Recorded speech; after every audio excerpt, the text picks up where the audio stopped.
इस दिवाली किन बातों का ख्याल रखें, कब दिवाली आपको मनानी है, क्या शुभ मुहूर्त है, इस पर हम चर्चा करेंगे। लेकिन खास मेहमान हमारे साथ जुड़ गए हैं, आपका परिचय उनसे करा देती हूँ। स्वामी दयानंद पाताल बाबा हमारे साथ स्टूडियो में मौजूद हैं। स्वामी शैलेशानंद गिरी महामंडलेश्वर है हमारे साथ स्टूडियो में। स्वामी उपमन्यु एस्ट्रोलॉजर हैं। आचार्य जीतू सिंह ज्योतिषाचार्य हैं। ऋतु सिंह वास्तुगुरु हमारे साथ जुड़ गई हैं। राज पुरोहित मधुर ज्योतिषाचार्य हैं और साथ ही डॉक्टर मधु कोटिया टैरो कार्ड रीडर हमारे साथ स्टूडियो में मौजूद है। सबसे पहले मैं आऊंगी मधुर जी, आपके हिसाब से क्या 31 को दिवाली मनानी चाहिए और मुहूर्त क्या है, पूजा का शुभ मुहूर्त क्या है, और साथ ही इस दिवाली की पूजा क्योंकि साल भर में एक पूजा आती है और माँ लक्ष्मी को प्रसन्न करने की ये पूजा है, तो किन बातों का खास ख्याल रखना चाहिए? विशेषकर जो शास्त्रोक्त मत है और शास्त्रोक्त मत के अनुसार जो वाराणसी की तमाम पंचांग हैं और उन पंचांगों का अनुच्छेद अपने जीवन में न शामिल करते हुए आप सिर्फ इतना समझें कि महावीर और ऋषिकेश और धीरे धीरे यह भी जो तमाम प्रकार के प्रचलन में पंचांगों की उत्पत्ति हुई है, तमाम प्रकार के विद्वेष वहाँ से उत्पत्ति होती है जो सामान्य जनमानस को भटकाने की स्थिति में ले आते हैं लोग। लेकिन बीएचयू के जो प्रोफेसर, जो विद्वान वहाँ के बैठ करके सर्वसम्मति के मत के अनुसार, क्योंकि पूर्व दिशा से ही सूर्योदय होता है और पूर्वांचल की परंपरा, काशी की परंपरा से जब सूर्य अपने अस्त के समय पश्चिम दिशा की तरफ बढ़ता है तो बहुत ज़्यादा अक्षांश और रेखांश का अंतर नहीं आता, 10, 20, 25 मिनट का, और इस अक्षांश रेखांश से एक दिन की तुलना नहीं की जाती। दूसरा ये कि यदि निशीथ व्यापिनी संध्या ना हो, यदि प्रदोष काल स्थिर लग्न में ना हो तो उस तिथि का त्याग कर देना चाहिए। तो ऐसे में 31 तारीख को यह संपूर्ण स्थिति बन रही है। आप रात्रिकालीन में माँ भगवती लक्ष्मी को प्रसन्न करने के लिए 31 अक्टूबर को ही दीपावली मनाएं। बाकी पर्व है, पर्व में हर्षोल्लास से आप अपनी स्थिति को सदैव आगे बढ़ाते रहें। रही बात कि किस विधि से आपको पूजन करना है, तो पूजन की परिस्थितियां सामान्य होती हैं। दैहिक, दैविक, भौतिक 3 प्रकार के ताप होते हैं और मनसा वाचा कर्मणा 3 प्रकार से भक्ति की जाती है। 9 प्रकार की भक्तियां होती हैं, लेकिन मन से, वचन से और कर्म से। मन से क्या करना है, अपने आप को उपस्थित रखना है। कर्म से क्या करना है, सामग्री को चढ़ाना है। वचन से क्या करना है, आरती, चालीसा आदि तमाम प्रकार से जो मंत्र ब्राह्मणों, वैदिक विद्वानों द्वारा बताए जाएं उसका आपको उच्चारण करना है।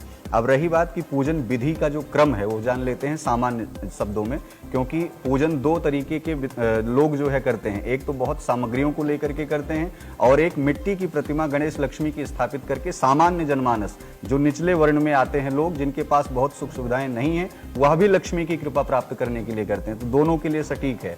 स्थिति क्या है, आप लाल आसन पर विराजमान हो, लाल हो या पीला हो, आसन कोई भी हो। वस्त्र का विशेष ध्यान रखें कि काले कलर के, नीले कलर के वस्त्रों का विशेष रूप से निषेध है, लेकिन नीला कलर का वस्त्र माताएं पहन सकती हैं, लाल कलर के वस्त्र को भी धारण कर सकती हैं। पुरुषों को साक्षात ध्यान देना चाहिए। स्त्री की परंपरा मर्यादा के लिए यह व्रत रखा जाता है, जिसमें आपको वस्त्रों की भूमिका इसलिए रखनी है कि जब आप स्त्री के सम्मान के लिए यह पूजन कार्य करते हैं, लक्ष्मी को प्राप्ति के लिए करते हैं, तो कुछ पुरुषों की निकृष्ट विचारधारा, जो कि बच्चियों को भ्रूण हत्या यानी गर्भ में ही वो समाप्त कर देना चाहते हैं, लेकिन लक्ष्मी की आरती उतारते हैं, तो ऐसे पुरुषों को आज के दिन अगर श्वेत वस्त्र धारण करके अपने मन को स्थिर करके लक्ष्मी को प्रसन्न करेंगे तो बेहतर कृपा प्राप्त होगी।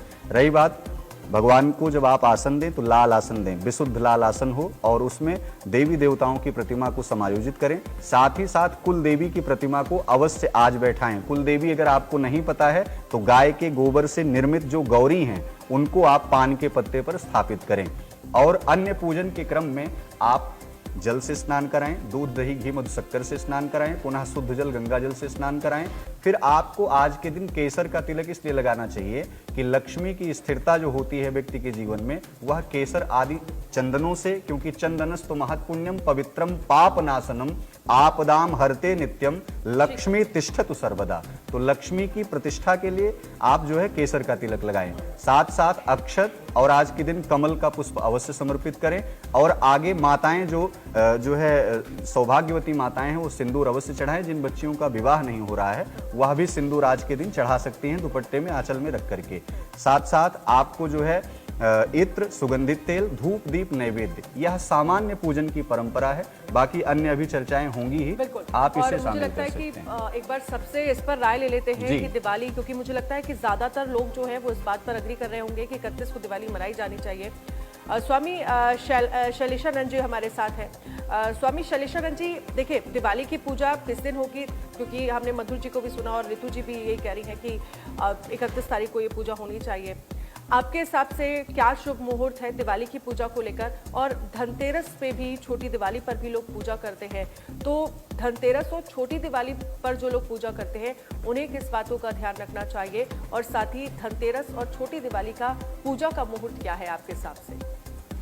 देखिए, ये तो स्पष्ट है कि तिथियों में तिथि अमावस्या, महालया जिस रोज है उसी रोज दिवाली मनाना चाहिए।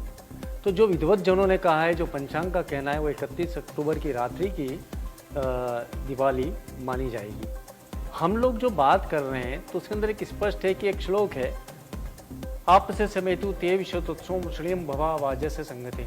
तो जिस प्रकार से चंद्र जो है अपनी किरणों को बिखेरता है बिना किसी पक्षपात के, महालया एक ऐसा संधि काल होता है कि जिस वक्त चंद्र की और सूर्य की जो किरणें हैं वो एक इक्विनॉक्स बनाती है। और वो जो इक्विनॉक्स है वो हम कहेंगे उसे सिर्फ और सिर्फ 31 अक्टूबर की रात्रि को। तो 31 अक्टूबर की रात्रि को हम लोग प्रयास करें कि ज़्यादा से ज़्यादा साधक उस सोच अपनी साधना करें। हमने पूर्व में भी बताया कि देखिए, जिस घर में कन्या नहीं होती उस घर का मंदिर का दिया भी कई बार मरघट का दिया लगता है। तो हम कन्या पूजन के रूप में लक्ष्मी को मानें और लक्ष्मी पूजन को इस प्रकार से करें जैसे कि हमारे विद्वत जन ने कहा कि कन्या का अपमान हम लोग निरंतर करते हैं, उसके बाद में हम कन्या की पूजा करते हैं महालक्ष्मी के स्वरूप के अंदर। नवरात्रि के अंदर भी इसी प्रकार का उपक्रम करते हैं। तो स्पष्ट है वो स्वीकार्य नहीं होगी। हमें सर्वप्रथम नारी की पूजा करनी होगी और नारी के स्वरूप के रूप में हमें कन्या पूजा करनी होगी, महालक्ष्मी की पूजा करनी होगी। और इन महालक्ष्मी, महाकाली, महालक्ष्मी, त्रिगुणात्मिका की या महेश के रूप में, महाविष्णु के रूप में, महाशंभु के रूप में, इन सब की जो जननी है जिसे हम कह सकते हैं ललिता महात्रिपुर सुंदरी, उनका विशेष रूप से सोच आराधन करना चाहिए। जो कि ललिता महात्रिपुर सुंदरी जो कि जननी के रूप में है त्रिगुणात्मक शक्ति के, उनकी आराधना करना श्रेष्ठकर होगा। तो हम जितने भी साधु हैं, जितने भी संत समुदाय है, वे विशेष तौर पर इन त्रिगुणात्मिका देवी की पूजा करते हैं और उन्हें दीपावली की महालया के रोज विशेष तौर पर करते हैं, जो कि 31 अक्टूबर के रूप में रहती है। तंत्र स्वरूप के अंदर यह आपको समझना होगा कि हम तंत्र स्वरूप के अंदर जितने शिव मार्गी है वे ललिता महात्रिपुर सुंदरी के यंत्रात्मक अभिव्यक्ति को उन पर स्थापित करते हैं और उसके बाद में उनकी पूजा करते हैं। यदि उनको हम देखें तो ओम ऐं ह्रीं श्रीं ऐं क्लीं सौः ललिता महात्रिपुर सुंदरी देव्यै नमः कहते हुए और संपुट मंत्र के अंदर हम देखेंगे तो श्री सूक्त के साथ में हम अंत में महामृत्युंजय का संपुट दें तो महाकाल की आराधना भी आपको बेहद लाभकारी रहेगी।